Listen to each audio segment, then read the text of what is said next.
Good morning, good morning, good morning. What's going on, everybody? Welcome, welcome, welcome to the Speak On It show.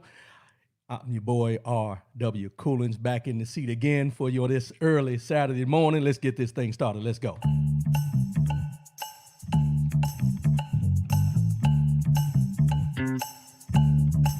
It's an early Saturday morning, baby.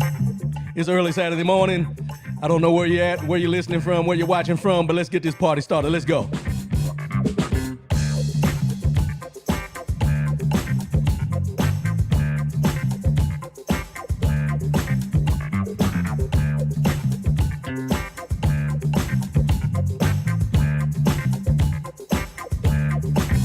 Give me them horns.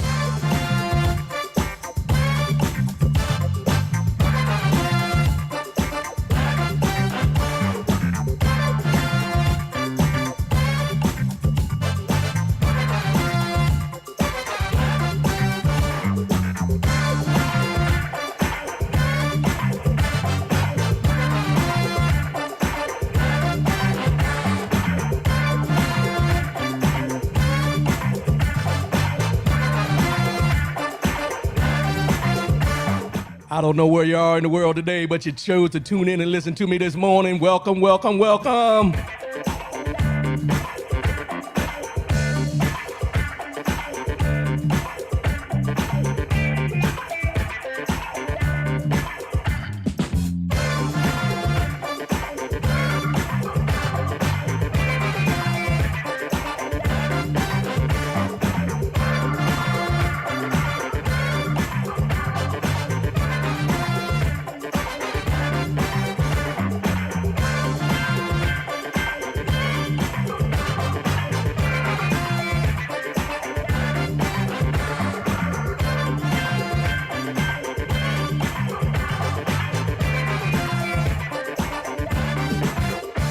What's going on? What's going on? What's going on? It's your boy R.W. Coolins. I'm back. I missed y'all last week. Had some previous engagements I forgot about. I apologize for not being on. But first and foremost, giving honor to God who allows me to come at you in this manner on a weekly basis. How's everybody doing out there? Welcome to the Speak On It show. Got a good one for you this morning. Got a couple different topics we're going to talk about. But first, let's get these formalities out the way. rwcoolins.com, that's the website. You can go there, find everything you need to find out for the YouTube, for the Facebook, anything with social media, go to the website. You can get all the information there. Follow all the information there. And follow me, merchandise, everything is there. Buy a t-shirt. As I say, buy a t-shirt for you, buy a t-shirt for a loved one, buy a t-shirt for someone who you know may not like me. It don't matter. Just buy a t-shirt. Support the show, support the show, support the show. Also, I've done something a little bit different that I've been able to add on to the show. Not only will you be able to come in and call in number 844. Let me get these banners right. I'm messing up by the numbers, y'all. Call in number 844-904-2665. That's 804-904-2665. Call in. No matter what the situation is, let your voice be heard. If you don't want to be heard and you just want to put a comment out there, you can also go through Facebook or YouTube, where we're broadcasting live, and put a post there, and I will put it on the screen as I did for my man Trent Branch this morning. He was chiming in. Appreciate you, bro. Thanks for the support.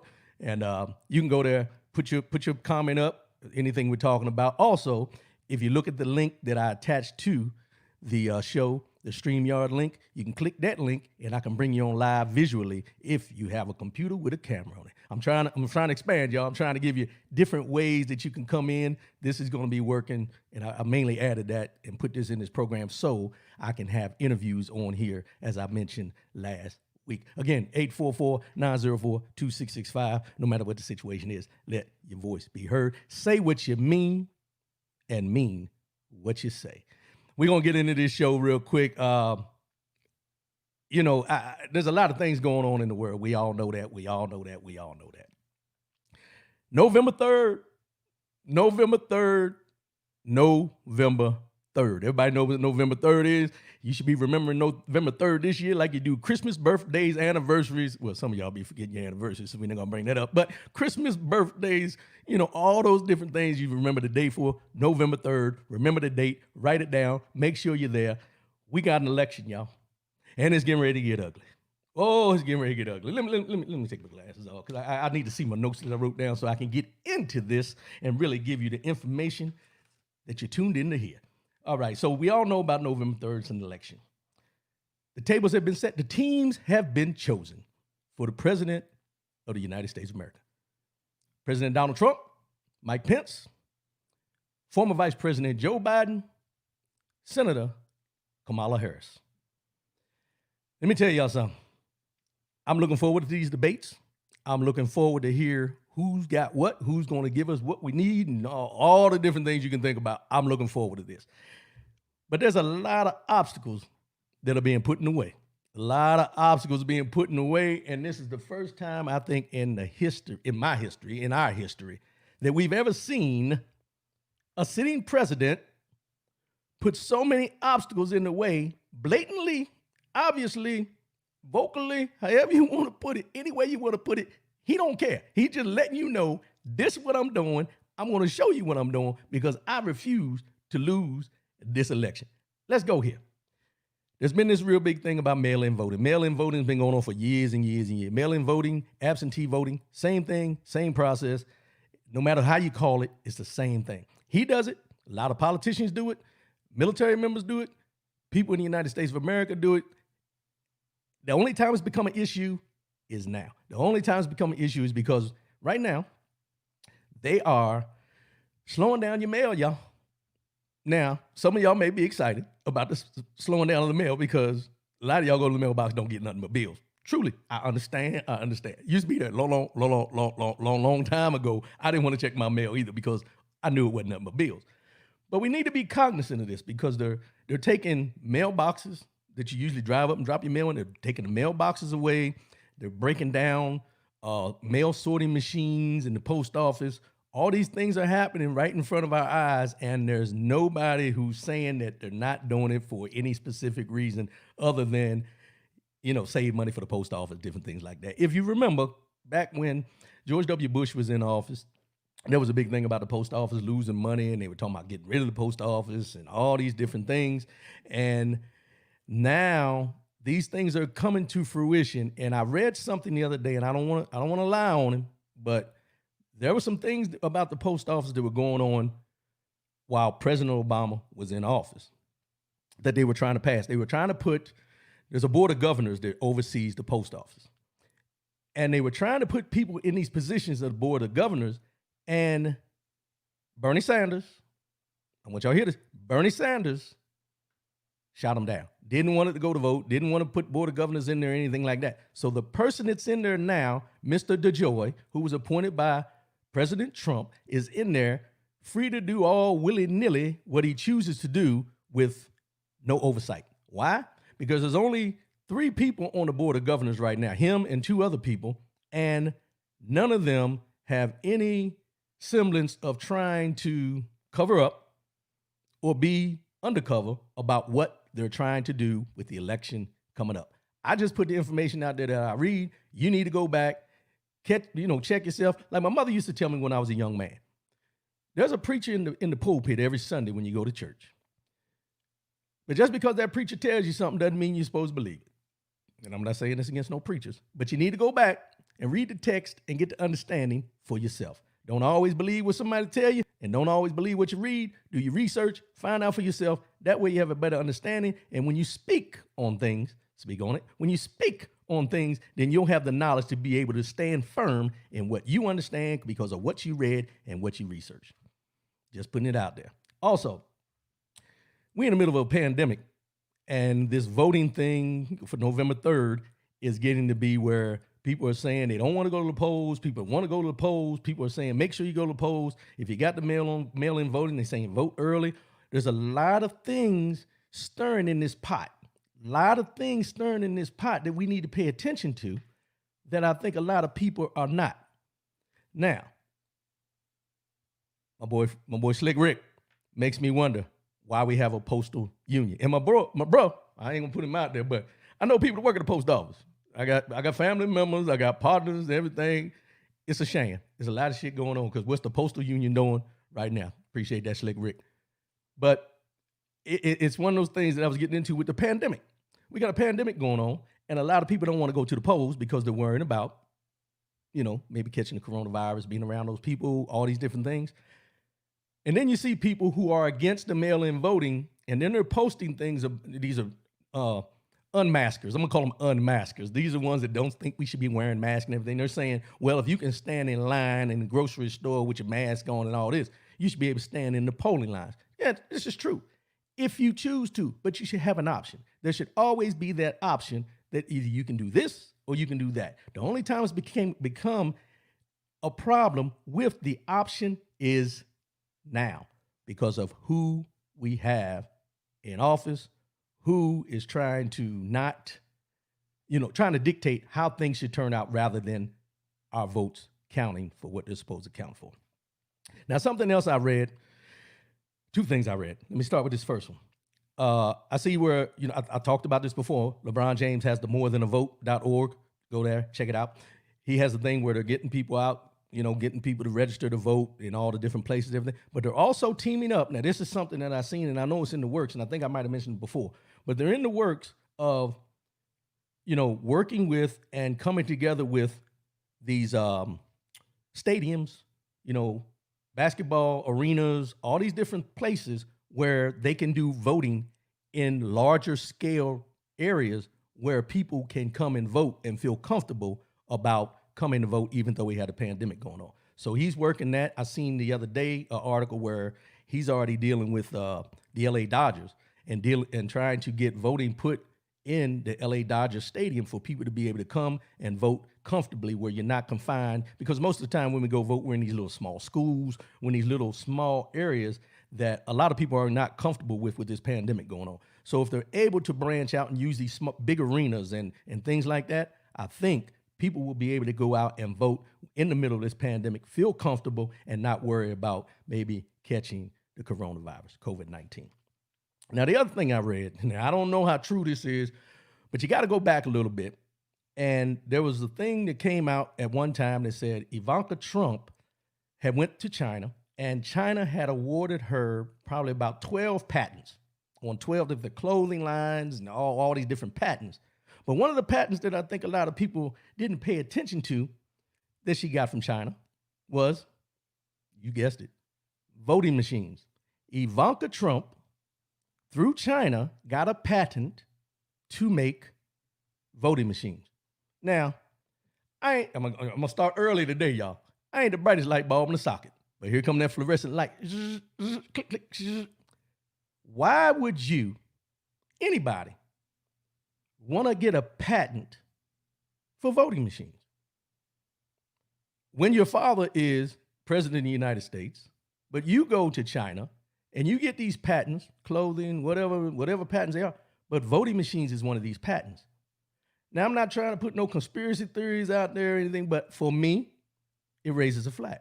It makes me think, why would you need a patent on voting machines? So then I start thinking, they don't want you to do the mail-in voting, but they want you to go to the polls. Okay, but why do they want you to go to the polls? Because as much as they're saying, and this is R.W. Coolin's opinion, as much as they're saying about the fraud that could be, with the mail-in voting, as they say, how much fraud can be with the voting machines like we've seen with the hanging chads in Florida with George W. Bush, and also with people in the first election or the second time President Obama got elected, where they said people were putting in Democratic people that they were voting for, but they were coming out as they voted for Republican. So now there's all kinds of things that could go wrong in this, but the main thing they're concentrating on, and I want you to hear this, the main thing they're concentrating on is the mail-in voting. Because once you fill it out, you put it in an envelope, you send it, it's sent to them through the mail. The mail delivers it to the election officials and everything. They pull them out, they look through them, they vote, they add up the tally and all that kind of stuff. But they're saying that there's fraud, or there's going to be a mass amount of fraud with mail-in voting. But let me ask you this, and people have heard this. Your credit cards from your bank comes in the mail. Your checks at some time, tax returns, different things like that, depending on who you are, come in the mail. There's all kinds of things that come in the mail That, excuse me, Brother Branch, it's a CO conspiracy. Yes, sir. Yes, sir. It's a CO conspiracy. I had to laugh at that one. But there's so many things that come through the mail at this time that nobody's bringing up this big issue about that it not being delivered to your home. But in a voting season at this time during an election, it's an issue. I don't know. I can't speak for the mindset. It's crazy to me. It's crazy to me. Then I seen some other things. I was doing some research, and there was an article that said Russia again is helping Trump with his reelection. But then they came back and said Russia's helping Trump, but China and I want to say they said Iran are supposedly helping Joe Biden.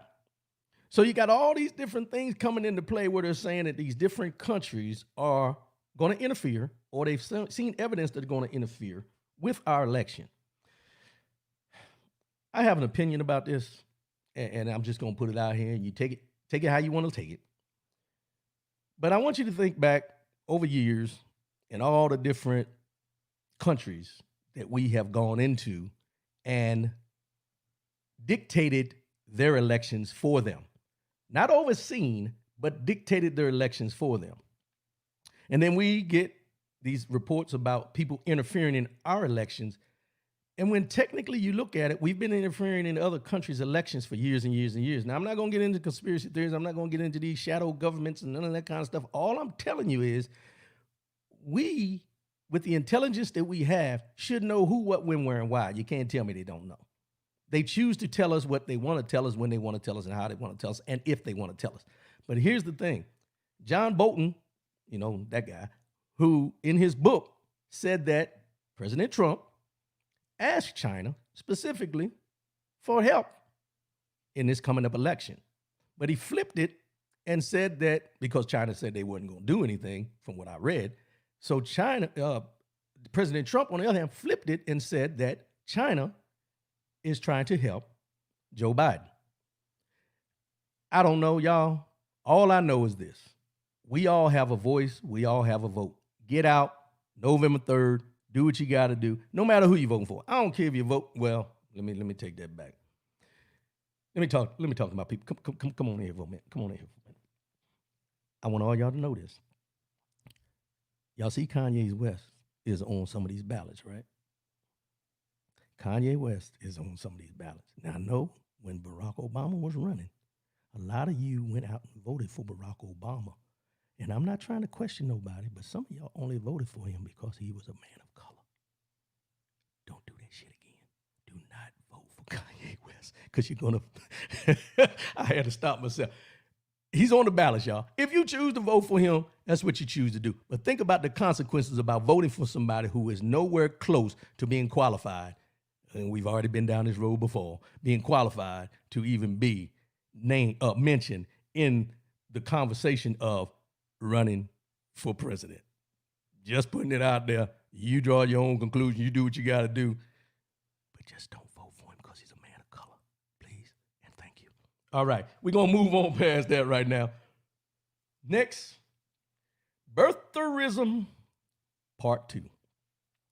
Birtherism part 2. Now, I don't think anybody should be surprised about this. Once Kamala Harris was announced to be Joe Biden's running mate, the floodgates open. The floodgates open, and I wrote some notes down, so let me read from exactly what, because I don't want to miss nothing on this. I don't miss nothing on this. So let me break it down, because a lot of people, Kamala Harris has been a senator from California since 2017. So about 3 years now. Joe Biden picked her as a running mate. She was born in Oakland, California in 1964. She was born to a Jamaican father and an Indian mother who were immigrants attending school here in the United States of America. And she was born here on United States soil in Oakland, California. Oakland, California is where she was born. Oakland, California, here in the United States of America, where she was born to a Jamaican father and an Indian mother. Guess what that makes her? A U.S. citizen. Okay, the 14th Amendment states, and it's not all in its entirety because it's too much, but I'm going to just give you the basics. All persons born or naturalized in the United States are citizens of the United States. We've seen this before, y'all. We've seen it before. We've seen it with President Barack Obama about the birth certificate, the birther. We're going through this. It's another replay. And I want you to understand that the only time we see this is when it comes to people of color, whether they should be able to serve in these positions. Why? Because if you go back to when the Constitution was written, no people of color were even thought about when these things were written. So there's nothing in there saying that people of color, it doesn't specifically say that, but it says people that are born or naturalized in the United States of America, which means any United States citizen can run for president, vice president, fill the roles, Senate, Congress, all these positions. But it only comes up when people of color are running for these positions. Why? I don't know. Well, I know, but I don't know. I know our history shows that it's happened over and over and over again. However, I still don't know why we still deal with it. And then people jump on the bandwagon with these birtherisms mindsets, or, you know, the person shouldn't be able to run because they were born here, or the parents were this, or the parents were that. And I got another segment that I'm going to get to when I talk about this, but it's mind-boggling because there's a lot of things being said about Kamala Harris' background.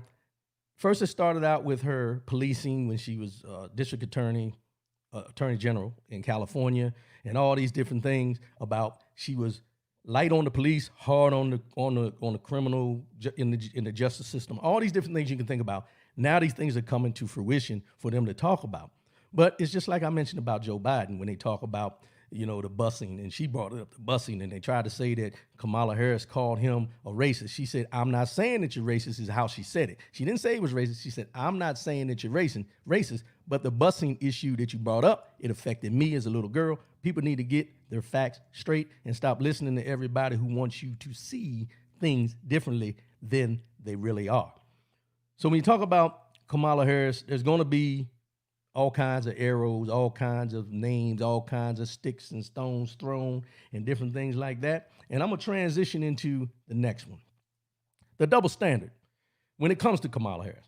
Now, this gets into the private business, but when you're running for any of these things, you know, people in our business, let's just be real. We ain't even running for nothing. People be in our business on a daily basis anyway, so we'll just get into that. But here's where there's a double standard. And I bring it up because this is something that's out there that I think needs to be debunked. It needs to be taken care of. And we need to look at this double standard in a different way. And here it goes. Kamala Harris was dating California Assemblyman Speaker Willie Brown. They used to call him Slick Willie because Slick Willie loved the women. That's what they say. I'm just telling you what I read. Slick Willie is what they called him. He was the Slick Willie before Slick Willie Bill Clinton. All right. At the time she was dating him, he was married. However, he was separated. He had been estranged from his wife for years, on and off, and she was dating him. And then there's this perception while she was dating him, where she was rising up through the ranks, that she was only rising through the ranks because she was dating him and she was sleeping with him. That's how she got raised up into the positions that she ended up getting. This is where the double standard comes in for me. And I'm just going to put it out there. He was separated, and he was seeing her.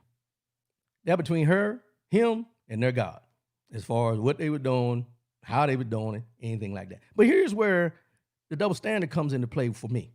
You got some people out here that are judging Kamala Harris, who was 29 at the time. He was 60. Okay, the age difference, you might want to question that a little bit. Not the point. But it's one of those things where when a man does it, it's accepted. When a man decides that the question should be about the man who was married or estranged from his wife dealing with this 29-year-old woman, but that's not the point they're talking about. They're talking about her being involved with this man. If he was separated at the time, let's be real. Some of y'all out there judging about him just being separated. He was still married on paper and all this kind of stuff. But hey, some of y'all are dealing with men out there and women out there who ain't separated or anything, still go home to their wife every day, but you want to judge her for what she did. Why? Because she's in the limelight. Wrong is wrong, right is right. Y'all need to let this stuff go. The double standard, it just doesn't make sense to me. We all got skeletons in our closet. Some of us don't run for public office or run for these high visibility places because we don't want our baggage, skeletons, otherwise, to come out because people are going to dig. But the thing about it, when you start digging, you have to look at it this way. When you find these things, when you identify these things, when you want to report on these things, are you using the double standard when you report? So I also read that women of color, well, let me go back because I talked about the double standard. When a man does it, you the man. You the man, bro. That's all you, player. When a woman does it, look at that hoe. She knows she ain't right. She a hoe. That's the different double standards. And we put these things into the equation wrongly. As I said, right is right, wrong is wrong. Women of color are identified as being too ambitious. We heard this about Kamala Harris, about she's too ambitious. Hey, we got people being honest out there. Slick Rick, I wouldn't get one vote with my skeletons, bruh. Let me tell you something. There's a whole lot of us out here in this world today. We ain't got double standards. We ain't got skeletons. We got cemeteries. Let's just be honest with it. We got some. I said some of us, but I'm not talking about me when I say some of us. Some of us got cemeteries. I'm just leave it at that. Some of us, as a people. When I say us as a people, not us as like me included. Us as a people. Let me move on because I'm about to get in trouble.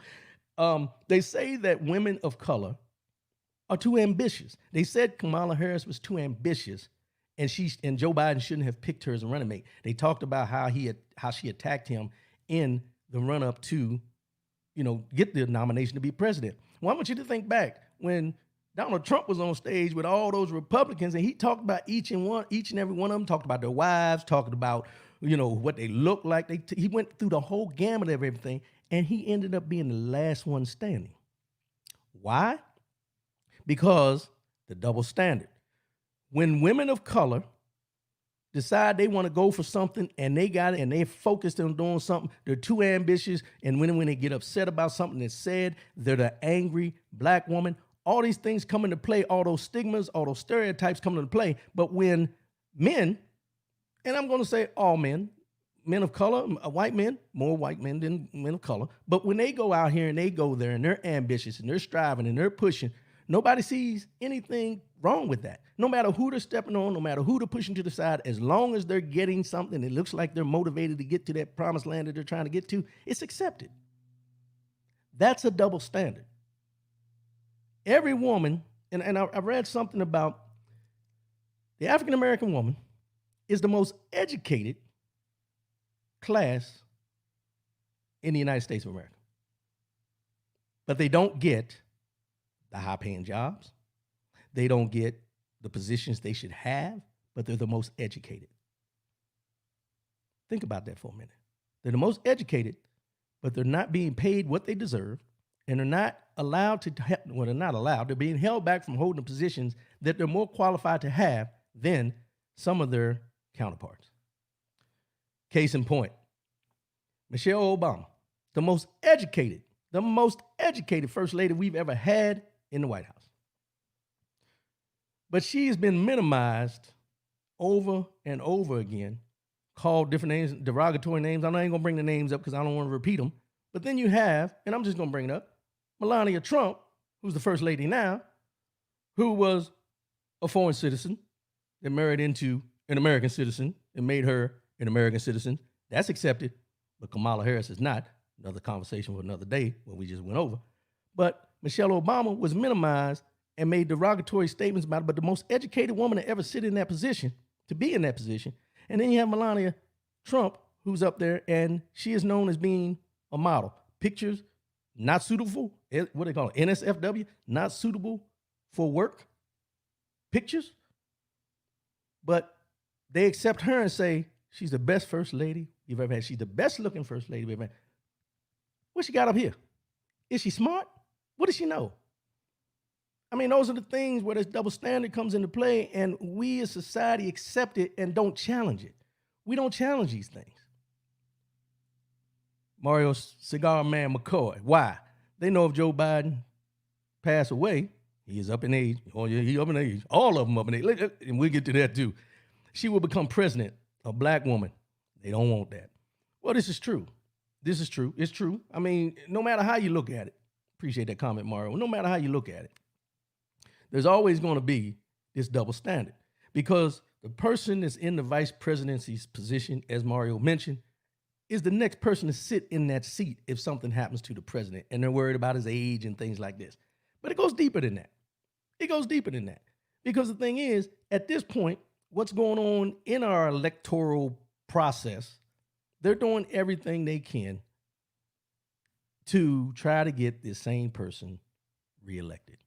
No matter who he's, excuse my language, no matter who he shit on, no matter how he's treated people, no matter what he's done in the time he's been up there, legally, illegally, however you want to put it, backdoor deals, all these type of things, it's accepted.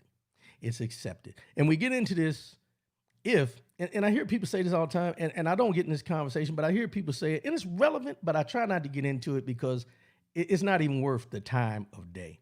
But you hear people get in this conversation, if President Obama did even a quarter of what President Trump did, do you know the stuff he would be dealing with? Well, let's analyze that for a minute. He didn't do any of the things that President Trump is doing at this time, controversial or otherwise. But he was beat down from the time he became president, even to this day. Trent Branch, Melania copied Michelle Obama's speech, couldn't even come up with her own words. Well, you know what they say. Imitation is the best form of flattery. That's what she should have came out and said that she did it. But what she did was they came out and said, well, they didn't know. They didn't know. When you got to plagiarize somebody's speech that people have looked down on, and then it's identified, and you try to, I'm just gonna leave it at the most educated first lady we've ever had was Michelle Obama in the discussion. They don't like her, but they want to be her. They don't like her, but they want to be her. They wish they were her. They wish they had the education. And that's the other thing. Envy and jealousy. Oh, that's a bad tonic. That's a bad tonic right there. Envy and jealousy is a bad tonic. You mix them two together and drink them, well, it's like taking a shot of tequila with no chaser. Just putting it out there. Just put it out there. So now we're going to transition into, I call this categorically speaking. Categorically, I think I pronounced that. Categorically, the C is silent. Categorically speaking. There it is. Categorically speaking. And when I ring this up, I'm going back into the identity thing. They're talking about, I don't even want to mention this girl's name because she just, I seen something, a video flashed up the other day, and Candace Owens flashed up on the thing and said something to the extent that Kamala Harris is now trying to identify as black. Mario Cigar Man McCoy can't turn a trick into a treat. Boy, look, all right now, we ain't gonna get into no name calling on here. I agree, but we're not gonna get into no name calling on my show. We're not gonna have that. We're not gonna have it. Appreciate that though. Better you say it than me. I appreciate everybody coming with the comments there. Y'all keep me going. Just like Trump overturned everything Obama put in place, he's a hater, can't compete. Well, and we knew this from the start, because the thing is, that's why the birther thing actually started. If you can't beat them, you don't want to join them, you do anything to diminish what they do and how they do it. And I'll just caveat on that before I get in this categorically speaking, as I was talking about. Boy, y'all shooting them comments today. So, yep, that's where we at, y'all. But when you think about President Obama, one of the major things he did that was the Affordable Care Act. The Affordable Care Act was one of the main things he did. And we've heard everybody talking about, on the Republican side, talking about they want to change it. They want to repeal it. They want to do this. They were going to do that. And a lot of people complained about it when it first came out. They complained about it, talking about the prices were going to go up and all these different things, but it's still here. And you know the reason why it's still here? Because there was never a plan to put in place to replace it in order to repeal it. There was never a plan. That's one of those things where somebody is just talking to hear themselves talk and giving you the Kool-Aid to drink to make you think that they're going to give you something better. I mean, come on. This is one of those things with the Affordable Care Act, just like now. He says, I'm going to ensure that you keep the pre-existing conditions a mandate that they put out there. Well, it's already there. You didn't give us nothing that wasn't already there. And the people who support him follow him tooth and nail. Why? Because there's this disdain, and I like using that word when I talk about these things. There's this disdain for President Obama and what he did and what he stood for and how he carried himself while he was in the White House, no matter what came at him, that they just can't stand. And because they can't stand it, they want to do anything and everything to try to overturn anything that he did to try to erase it from the map.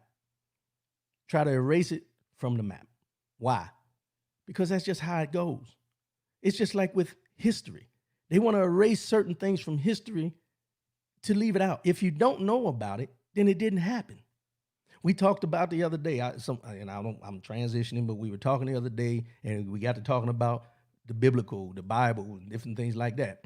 And one of the guys mentioned that one of the books they left out of the Bible that is very controversial that people talk about is the book of Enoch.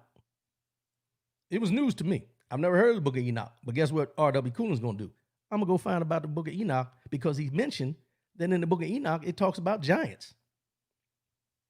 But everybody takes what is given to us as, this cliche, the Bible, but nobody goes and does the research on why different things were left out of here, there, and there. Like somebody said one day, and I don't want to get into the religion thing, but somebody mentioned and said, you know, if Jesus was doing all these things while he was walking the face of the earth, who was recording it? Who's the person that was recording it? All the disciples have their different books of what happened and everything like that, but who was following him to see all these things that went on? How come we don't hear about him?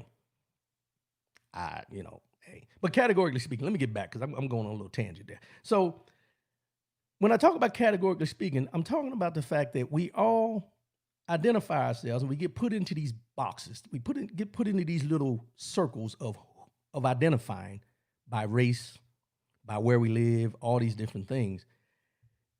Kamala Harris was raised and is always identified as being Black because she was raised in a Black community by her Indian mother, Jamaican father. Cut and dry. But now there's a question, as I mentioned, Candace Owens was on something. I seen a little blip where she's saying, well, she says she's Black, but now she's saying she's Indian American and all this kind of stuff. And it jumped out at me because I started thinking about this. And when you talk about categories, the main categories are Black, white, Hispanic, Latino. That's what we see as categories. But there's never, I've never heard anybody question people of non-color who may say, I am Irish and German, but I'm born in America. My ancestors were Italian and this or anything you can think of, but nobody ever questions where they came from and what they identify from. When they put their categories out there and they say that, just like if you fly an Italian flag in front of your house and you're of non-color, nobody questions it. But if you fly a Mexican flag in front of your house because that's your Mexican heritage, people say, if you want to fly that flag, go back to Mexico. When back in the 70s and the 80s, when we were wearing the African medallions and things like that, and people were telling us go back to Africa and stuff, well, we were trying to get in touch with who we were. But it was all negative about what we were trying to identify with, who we were trying to find, where we fit in the big scope of life. But it was always questioned that they would say, and you would hear people say, well, if you're from Africa, go back to Africa. But then when you try to get in touch with your African roots, they tell you, you're just Black. You're not from Africa. So where's the balance? Categorically speaking, it's all categories that they want to put you in. They want you to put you in the box. But then when you talk about people of non-color, it's okay for them to identify all these different persuasion, Caucasian places in Europe that they may have came from or their ancestors may have came from because they may know that history. But then when we get to talking about who we are and trying to identify who we are and wanting to find out where our roots are from and everything that has been wiped away because in the history you don't find it, then we're considered that, oh, you ain't black enough, or you ain't this, or how can you be Indian American when you've been saying you've been black all this time? Those are the things that I talk about when you talk about categorically speaking. Because everyone, no matter who you are, wants to know who you are. Wants to know who you are. It just gets under my skin. And that transition into the mind, body, and soul. The mind, body, and soul segment today, I got this quote, and I found this quote, and it fits into everything I've been talking about today. And it goes like this. Don't let anyone tell you who you are. You tell them who you are. Don't let anyone tell you who you are. You tell them who you are. And that's by Dr.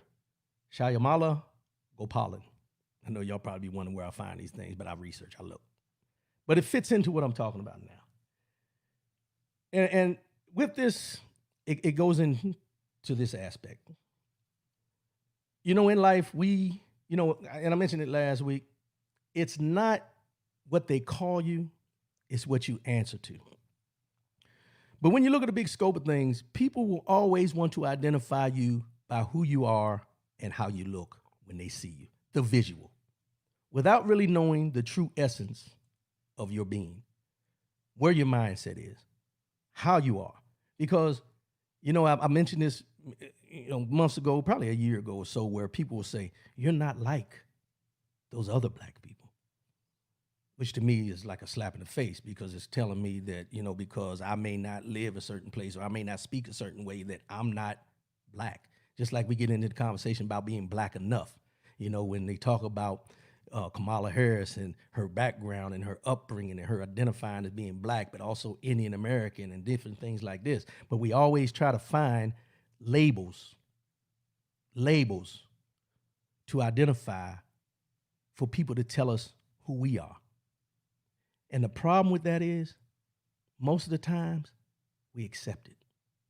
We accept these labels, we accept these generalizations, we accept how people view us, because if it's in a positive light, we take it. We take it. It's just like if you're one of those guys, like back in the day, I ain't gonna mention no names, but back in the day, if you was a ladies' man or whatever, they called you a player and everything, you accepted it. You accepted it. You accepted it openly because it was a badge of honor to be a player, to be a ladies' man. But then as you grow and you evolve and you get an older age and you start looking around at your life and everything, you don't want to be identified as what you were back then.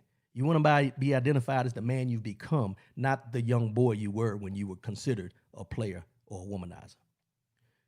It's about evolving. It's about becoming who you want to be and letting go of who they want you to be.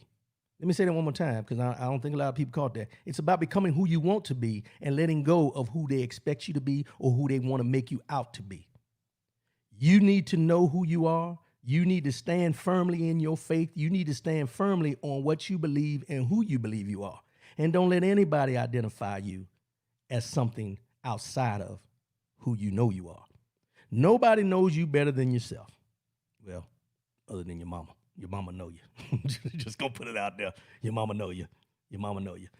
But when we get into this and we go through life, we meet people along our way, and people put labels on us, as Josh said, labels, evolving, growth. We get to a point in our lives where we have to put a stop to it. When you see me, identify me as who I am, not who you want me to be. Back in the day, and I still do it sometimes, a player, we call somebody a player, not derogatory, not saying that you're doing things you're not supposed to be doing, but it's a term of endearment for me. But I guess in the same terms, when people call people the N-word, it could be looked derogatory as well. So I need to check myself sometimes, just like everyone needs to check themselves as far as the labels we put on each other when we talk to each other.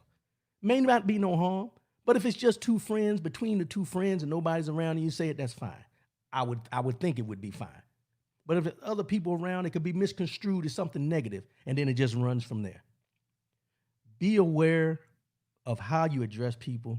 Be aware of how you let people address you. And be aware of the things that you accept from people. Because all the things that you take in, that you choose to receive, that you choose to take in as being a part of who you are, can totally cause negativity within you that you really don't even know about. Because as I mentioned before, that double standard of you being called the playboy or all these different things that put you up on this pedestal, but then in the same breath, you look at that sister who somebody may have put this derogatory term on and you call her a hoe. It goes along with just the other day, and I'm transitioning from the Bound Body and Soul, but I want to get into this real quick. The other day I seen a video called WAP. WAP. W-A-P. Cardi B and Megan Thee Stallion. Cardi B and Megan Thee Stallion. Now, I don't know if anybody's seen the video. I would tell you, after I talk about this, you'll probably go pull it up on YouTube. Feel free. It's not for the faint at heart. I'm just going to tell you this, not for the faint at heart. But there's a lot of feedback about this video that they put out, the words in the song, different things like that. And this is where that double standard comes in. I watched it. I looked at it. Not something that I'm going to go buy, not something I'm going to download, not something I'm going to watch on a regular basis. Notice I said on a regular basis. I didn't say I wasn't going to watch it again. I said I'm not going to watch it on a regular basis. But anyway, what I'm saying is this. The video can cause people to look at it controversially. But I want you to think back to all the videos that other rappers have done. 2 Live Crew, Nelly's Tip Drill. Everybody remember Tip Drill. You stay up late on watch me on BET Uncut. See Tip Drill, Nelly, back in the day, long time ago. I don't watch that stuff no more. But what I'm saying is this. You had all these different things that demeaned and talked about and labeled our women in a different light as being bitches and hoes and all these different things. But now that women like Cardi B and Megan Thee Stallion and Nicki Minaj, and let's go back, Lil' Kim, when they took power over themselves and over who they were and presented that to the world by the way they wanted to be seen and the way they wanted people to see them, that they were in control of how they felt about their bodies and letting them show their bodies and doing these things, people lost their damn mind. Why? Because it's a double standard. Now, I'm not saying that they should be out there just all willy-nilly, breasts and everything out. No, I'm not saying that. But what I'm saying is we can't judge them on a different level than we judge the men who were doing it back in the day. We get to a point, our black women, we need to embrace them. We need to love them. We need to empower them to be who they are. And don't let nobody talk negatively about your sisters. We've done enough of it ourselves, and we should be at a point in our lives now that we're defending them rather than tearing them down. I've heard people talk about Kamala Harris. Why? Because she's not married to a brother. Guess what? I don't care who she's married to. That's between her and her husband. You love who you love. There's more concern of people marrying outside of their race. There's more concern of people marrying same-sex marriages. There's more concerns about that than people just sitting down and looking at their own marriage and figuring out what they need to do to make sure their house is all right. If people would take the time to look in the mirror, sit down with their own loved one that they supposedly love, rather than looking at everybody else and what they got going on, we'd be all right. But what we do is we pick and choose what we want to do. I'm going to go out on a limb here and say there are probably, if you took 10 families right now, 10 families, and looked at the bloodline, out of those 10 families, 9 of them have a mixed race relationship. Out of 9 of them, they either have a mixed race relationship, a same-sex marriage relationship, or it's about to happen. Cut and dry. There's no way around it. Accept those people for who they are, just like you want people to accept you for who you are. And don't let anybody, as I said, don't let anybody tell you who you are. You let them know who you are. We got work to do, y'all. We got to wrap up. November 3rd. No, I can't say it enough. November 3rd. Between now and November 3rd, Pay attention, y'all. There's gonna be a lot of things going on. You're gonna hear a lot of different stories. You're gonna hear a lot of controversy. You're gonna hear all kinds of things that are true. You're gonna hear things that are false. You're gonna hear things that are made up. Everything you can think of is gonna happen between now and November 3rd. And as I mentioned, I'm not going to sit here and tell you who to vote for. That's between you and your conscience. But what I will tell you is when you go to that poll, be sure and be positive that the person that you decide to vote for has your best interest at hand and your family's best interest at hand and your kids' best interest at hand. Because this is not an election. None of the elections are just about the present time. All these elections have long standing consequences. And if we don't pay attention, those consequences are going to come back and bite us in the ass. As long as she gets the job done, she could be married to a midget. I don't care. We don't call them midgets no more, Mario.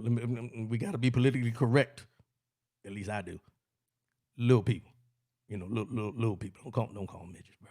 Don't do that. You try to get me put off the air. He meant little people, y'all. Appreciate the comment, Mario. But you're right. The thing is, at this point, we're looking for a change. We want a change. And when we went to the polls back in, was it 2008? We were looking for change. And we went out in full force. And I'm going to tell you this. Kamala Harris is a sorority sister. Now, I'm not into and don't know a lot about sororities or fraternities or Masons or any of that kind of stuff. I'm not going to sit here and lie and tell you I do. But what I do know from my visuals and from what I've seen, I don't care if they are AKAs and I don't know. But all them sororities you can think about, trust and believe me, when they show up in them polls this time, they going to be there. And they're going to be there deep. And we need to be right there with them because them sorors, I don't care which one they in, they going to show up. Because the blood run deep in there. They run deep. And I guarantee when it's all said and done, and I want you to mark my word on this, when it's all said and done after this election's over, and Joe Biden and Kamala Harris are on the other side of winning, and they do the evaluation of the voter turnout, I guarantee per capita, and I want you to mark that down that I said this, per capita, when they do the tallies and they break down the demographics of who voted and everything like that, the African-American woman will have the highest percentage of people going to the polls on November 3rd. Mark my word. Not only because she's a black woman, not because she's a soror, because they're tired and fed up with this going on in our government at this time. I'm not going to say that it's only because she's a black woman. I'm not saying it just because she's a soror. What I'm telling you is when they look at the percentages and they come out with them demographics that they always like to do, them pie charts and all that kind of stuff, I will guarantee you today, August 15th, that the highest percentage of voters on November 3rd will be women of color. Women of color are going to decide this election just like they did in Alabama with Doug Jones running against, and I can't remember his name. They're going to do the same thing with this election. Mark my word. But you still need to get your ass out there and vote. I'm going to put some emphasis on it. You need to still get your ass out there and vote. And if you got to ride with the sorors, hey, it might be a good ride for you. You get in there, sweet, with the pinkies and all that. I don't know all of it, but I've already seen it. It's already started. Look at the donations coming in since the announcement. Exactly. It's gonna be one, man. And that's why they're scared. The Republican Party right now is scared. It's scared because I'm gonna say we showed out. There it is. How you say? There it is. I don't know all them things, but appreciate that, Trent. you one of them dudes who went to college. You educated, brother. I'm educated. But when you look back, we went out and we showed out. Oh, it's ski week. Well, whatever it is, I don't know. But we showed out when President Obama got elected the first time. That's how he got in office. But then we got comfortable the second time. I seen some numbers the other day. Our percentages dropped about, I think, 3 to 5% between the first time he ran and the second time for his reelection. We're not going to make that mistake again. We're going to get out here to these polls, and I'm a challenge everyone that's listening. If you know someone that usually doesn't vote, please make sure, get in their ear, tell them how important it is, and get them out to the polls. If you got to get a bus to go through different communities, to pick people up and take them to the polls, do that. If you need to go by your seniors, some of the seniors in your neighborhood, and help them fill out their mail-in ballot or whatever they got to fill in, help them out. We need to represent. We need to stop worrying about whether the football teams are going to play and who's winning in the bubble and all this kind of stuff with the sports, and concentrate on this election, because this election is very, very important. Everything you've seen done up to this point has seemed like it's kind of sliding over towards away from a democracy and towards a dictatorship. Just my opinion. You draw your own conclusions. As I always say before I sign off, make sure you go to the website, rwcoolins.com. I'll be back next week. I won't be on. I got something very important I got to do. I'll give you the announcement after that, after next week, but I can't tell you ahead of time because I got some things working in the mix. But I got some women that I'm lining up for the show after next week to be on, business owners, how they got started. This is the time, and because we got Kamala Harris in there, I figure, you know what? Let's highlight some women of color and get them in here to let you know what they doing out here in the world. Not your everyday entertainer, nothing like that, but just everyday women of color doing their thing, trying to make a difference, trying to make an impact. And don't forget, we got a lot of things going on. Make sure you go to the merchandise on the website and, hey, buy a t-shirt, as I mentioned before, so I can put it back into the show. So I'll be back with Just Coolins podcast on Wednesday. I haven't done one in 2 weeks. Like I said, I got a lot of things going on, but that's no excuse. I'll be back, and we're going to continue doing this. As I always say before I sign off, love yourself, love one another, keep your head up, and most definitely, keep your faith in God and get those people out there to vote on November 3rd. And also, I got to say this. Let your people know. Speak on the Show is on the move, baby. Get them to tune in every Saturday morning. Send the flyer out. Do what you got to do. Get them to follow me. We trying to make this thing a movement more than just a radio show. Holla at me. I love y'all. Peace out. Have a good weekend.